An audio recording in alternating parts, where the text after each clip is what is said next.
With most fluid power applications, the design process starts by determining the force, speed, or torque required to accomplish the job. Force is defined as a strength which, if sufficient, will cause motion in a movable body. It always acts in a linear motion, and in fluid power is applicable only to cylinder operation. In the case of this double-acting cylinder, the pressure from the fluid acts on the area of the piston. The resultant force causes the piston to move. The force produced by a cylinder can be found by multiplying the pressure times the area of the piston surface against which the fluid is working. This area is called the working area. For a round piston, the circular area can be determined by a well-known formula: area equals pi times r squared. However, most cylinder pistons are identified by their diameter. By substituting the appropriate values for pi and diameter, we can simplify this equation to area equals 0.7854 times diameter squared. The full piston area is the side of the piston without the rod. This is the area that sees pressure as the piston extends. The other side of the piston is called the net area. This area is the size of the full piston area minus the area of the rod. The net area feels pressure when the cylinder retracts. The force equals pressure times area equation can be used to determine the force on either side of the piston. Use the appropriate working area when calculating the force.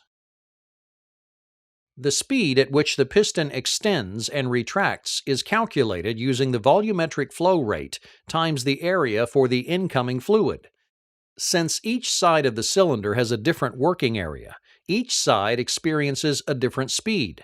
Let's assume that the volumetric flow rate is equal for each inlet, meaning fluid enters each end of the cylinder at the same speed. Because the rod takes up space within the cylinder, less fluid is required to fill the rod end side. Therefore, fluid will fill the rod end side more quickly than it will fill the blind end. Since the rod end side fills more quickly, this type of cylinder will always retract faster than it can extend. The rate at which a particular volume of fluid moves through a system is called the volumetric flow rate. The volumetric flow rate is commonly expressed in either cubic inches per minute or gallons per minute.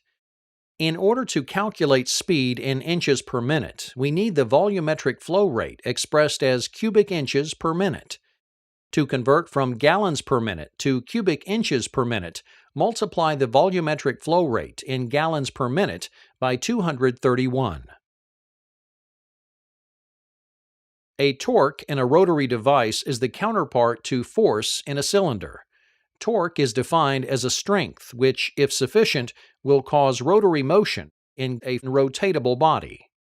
Torque can be mathematically expressed as a force times a lever arm distance.